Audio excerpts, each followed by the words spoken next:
Bonjour. Voilà, reculez un peu. À peu près 1 mètre de votre écran. Voilà, parfait. Alors c'est juste pour que vous évitiez d'attraper le canard au virus.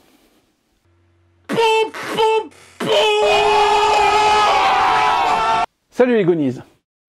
Aujourd'hui, nous allons parler de 3 amis, 3 héros, 3 caballeros. Mais avant ça, il va falloir faire un petit peu de géopolitique. C'est parti.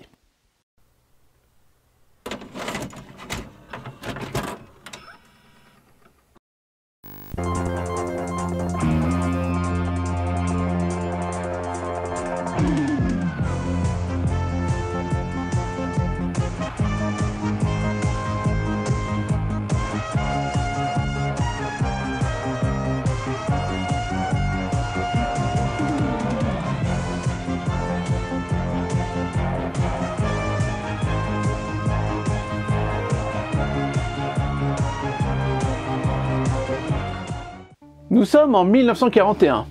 Walt Disney est alors approché par la GNP, la Good Neighbor Policy, un des volets de la politique étrangère américaine, la politique de bon voisinage. Inquiet par l'ampleur que prend la bienveillance pour le fascisme et le nazisme en Amérique du Sud, le président actuel, Franklin Delano Roosevelt, demande par l'intermédiaire de Rockefeller à Walt Disney d'aller représenter les États-Unis. Au départ, Walt Disney n'est pas pour. Il n'aime pas l'idée d'être diplomate et de devoir aller serrer les pognes, même pour la bonne cause. Mais les studios ne vont pas bien. Les 2 précédents films, Fantasia et Pinocchio, sont un gouffre financier. Et Bambi, alors en production, leur coûte énormément d'argent. Ils sortiront un court-métrage, Le Dragon récalcitrant, et un long-métrage, Dumbo, pour essayer de sortir la tête de l'eau. Mais en mai 1941, c'est la grève, et de nombreux syndicalistes vont alors démissionner ou être licenciés des studios.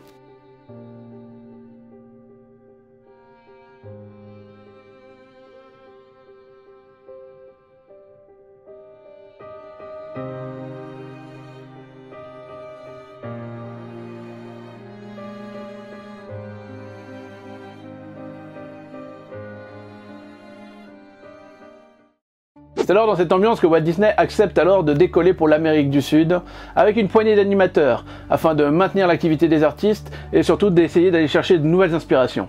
L'équipe visitera en premier l'Argentine, le Brésil et le Chili. Walt Disney obtiendra du gouvernement les frais du voyage ainsi que la production de 4 ou 5 courts-métrages.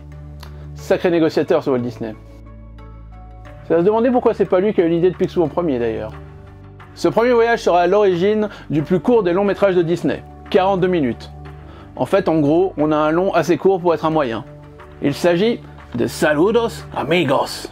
Comes the inspiration for Walt Disney's glorious new musical feature, Saludos Amigos. Le film raconte le voyage de d'agrément d'artistes du studio Disney en Amérique du Sud.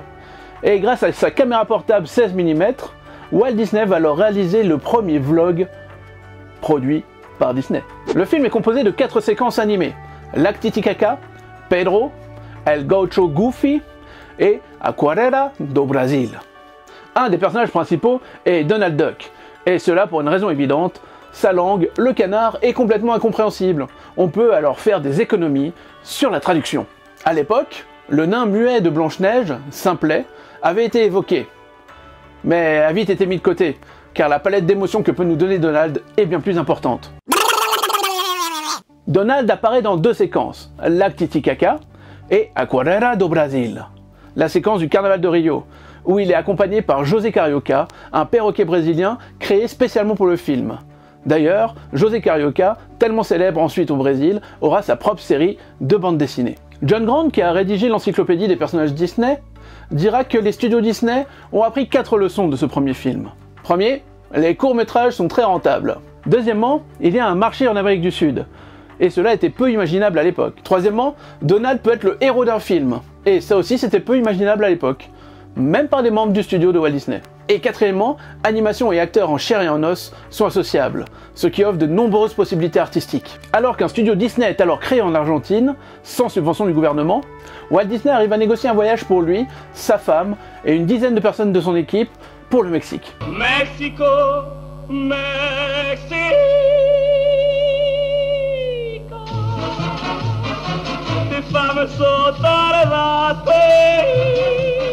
D'ailleurs, par la suite, 2 autres voyages seront organisés. Et tu seras toujours le paradis des cœurs et de l'amour. Car en effet, Walt Disney veut une suite à Saludos Amigos. Il pense que l'Amérique du Sud a encore beaucoup à lui offrir. Et il a raison. Ce nouveau film est vite mis sur pied. Il s'appelle Surprise Package. Mais le nom est vite changé par les 3 Caballeros.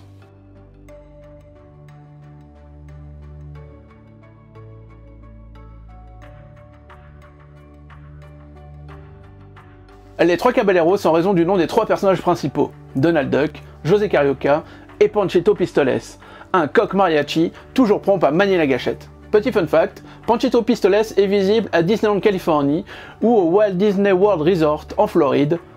Enfin bref, si vous voulez avoir des infos sur les parcs, allez plutôt voir l'ami Romain. Dans ce nouveau film, c'est l'anniversaire de Donald, et il reçoit un énorme cadeau. Un projecteur de film, des bobines de film, un disque et un livre. Et ce sont tous des souvenirs de ses voyages en Amérique du Sud. Comme Saludos Amigos, les 3 Caballeros sont un compilé de séquences et de courts-métrages. Comme l'histoire de Pablo le Pingouin, ainsi que du mythique oiseau Aracuan, ou du Gochito volant. En ouvrant le livre, Donald retrouve José Carioca, qui l'emmène en voyage au Brésil, où il va rencontrer Aurora Miranda, la sœur de Carmen Miranda, la bombe brésilienne, dont il tombera éperdument amoureux. Puis le disque emmène Donald et José à la rencontre de Panchito au Mexique, et ils y rencontreront 2 autres beautés mexicaines, Dora Lutz et Carmen Moliana. Dora Luz, outstanding radio and screen star from Mexico. And you'll always belong to my heart. Carmen Molina, sensational Mexican dancer.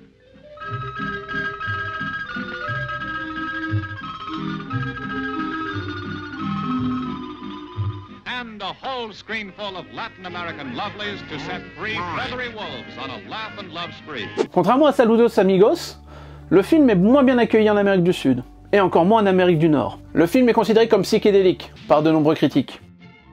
Même si l'effort technique est salué par certains comme la plus brillante avancée dans les techniques du cinéma depuis l'invention du son, tout en exprimant que le film présente plus de technique que d'art. Ouais, déjà à l'époque ce débat existait. Le film va aussi avoir mauvaise presse, liée à des sous-entendus sexuels dans les attitudes de Donald et les présences de nombreux spin-up, pourtant en vogue à l'époque. D'autres y verront aussi le traitement de la différence et de son acceptation, que ce soit avec le pingouin à sang chaud, l'âne volant ou l'oiseau Aracuan. Un appel à la tolérance en ces temps troublés de guerre peut-être.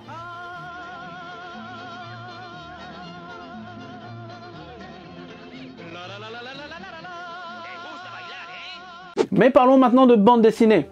Notre maître à tous, Don Rosa, a écrit 2 bandes dessinées, en s'inspirant des personnages des 3 Caballeros. Le retour des 3 Caballeros et les 7 fantastiques Caballeros, -4.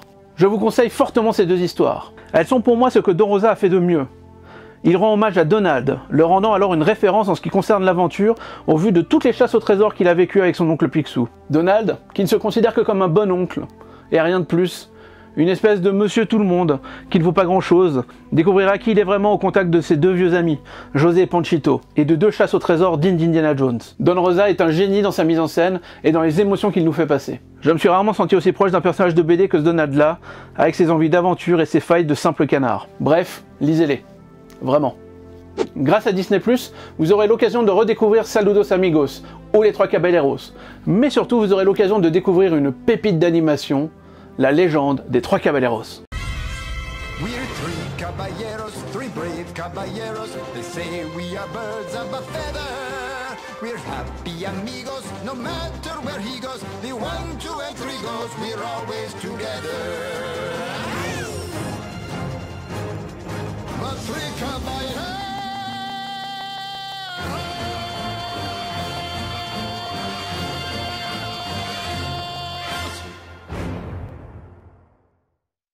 Sortie en 2019 aux USA, la série contient une saison de 13 épisodes, et la production aurait commencé avant celle de la nouvelle bande à Picsou.